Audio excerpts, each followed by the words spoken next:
George Gleig had seen thousands of soldiers in battle, but he had never seen any perform more disgracefully than the Americans assigned to defend Washington in the summer of 1814.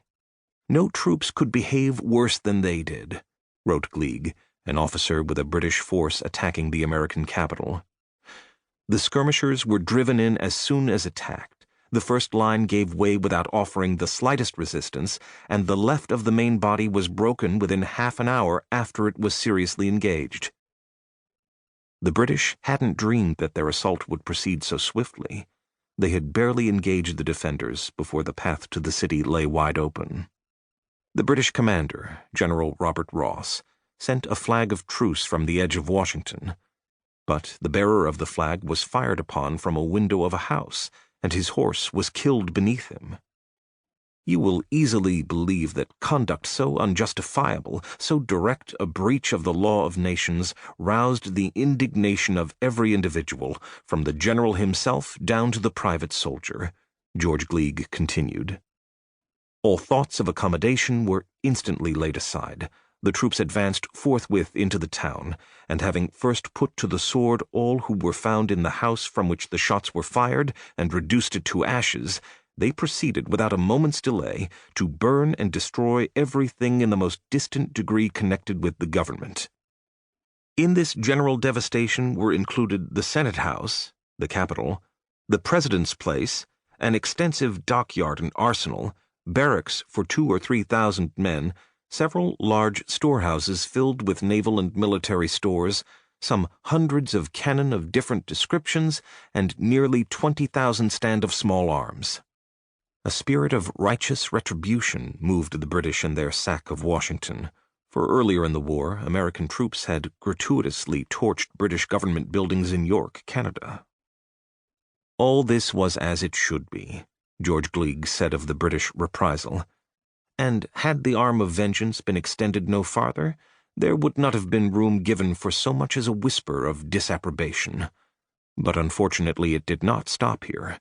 A noble library, several printing offices, and all the national archives were likewise committed to the flames, which, though no doubt the property of government, might better have been spared. Years later, Gleig recalled the awesome spectacle of Washington afire. Night was falling as the last of the British regiments marched into the city. The blazing of houses, ships, and stores, the report of exploding magazines, and the crash of falling roofs informed them, as they proceeded, of what was going forward. You can conceive nothing finer than the sight which met them as they drew near to the town. The sky was brilliantly illumined by the different conflagrations, and a dark red light was thrown upon the road, sufficient to permit each man to view distinctly his comrade's face. Except the burning of St. Sebastian's, in Spain during the Peninsular War, I do not recollect to have witnessed at any period of my life a scene more striking or more sublime. The burning of Washington made Henry Clay look a fool.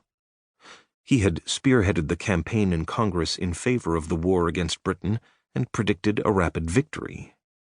His drum-beating had started as soon as he entered the House of Representatives in 1811, when he earned the unprecedented, and never repeated, distinction of being made Speaker of the House on his first day in the chamber. American grievances against Britain dated to the Revolutionary War.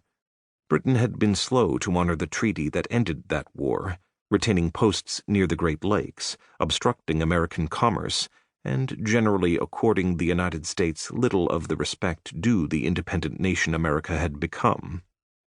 The troubles escalated when war broke out between Britain and France in the early 1790s. American merchants and ship owners argued that they ought to be able to trade with both countries, since America was a neutral. But neither Britain nor France bought the argument, even as each continued to purchase the goods the Americans were selling, while trying to prevent the other from doing so. British ships seized American vessels bound for France and confiscated their cargoes. French seized American ships bound for Britain.